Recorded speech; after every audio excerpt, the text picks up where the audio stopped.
This is the 4-hour chart of Bitcoin. Remember, kahapon, bullish consolidation tayo. Kahapon nung nag-live tayo ng alas 10 ng umaga, sabi natin, kailangan si Bitcoin bumasag na agad-agad at wag nang tumagal at the very least, pagkatapos ng CPI data, bumasag na siya.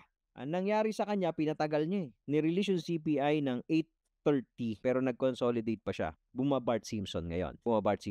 Hindi siya bumasag sa taas. By the way, himayin ko lang po muna sa inyo yung CPI data. Balikan ko lang tong chart ng Bitcoin kasi baka makalimutan ko. Yung CPI data na lumabas is favorable sa US market dapat. Kasi lower yung CPI data na lumabas. Lower yung printing. Ibig sabihin yung inflation is cooling. So ina-expect nga dapat kaya there's a probability na magbaba ng interest rate kasi bumababa na yung inflation. Although, ang nangyari, bakit yung market parang matamlay yung reaction ng market? Probably because of na factor in na po ng market yung any news na lalabas sa CPI dahil umakyat na po yung market. Bitcoin na lang muna. Focus tayo. Nag-breakout na tayo kay Bitcoin nung this was last Monday. Kaya naka-factor in na po yun.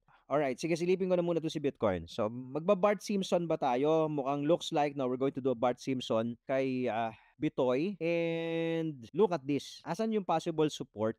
Ito tinitignan ko tong yellow yung 106,000 area. And this is also an SR flip area. Look at this. 106 area. Yan. Dito tayo pwedeng makakita ng possible support.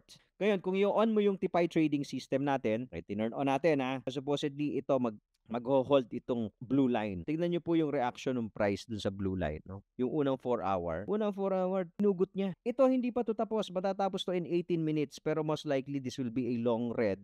And price can push pababa dito. 106, 107, pwede pa to. To complete the pattern ng Bart Simpson. And then from there, we will see kung ano na yung magiging next na move ni Bitcoin. So, ang ginawa niya is mas ginusto niyang bumasag sa baba. Mukhang pasok pa rin no? So possible yan and then the retest nito. But again, you have to understand, breakout pa rin tayo. Every day, every candle is a piece of a puzzle. So ibig sabihin po, bukas pwedeng mag-iba na naman yung itsura niyan. So titignan natin. But for now, Bart Simpson yan.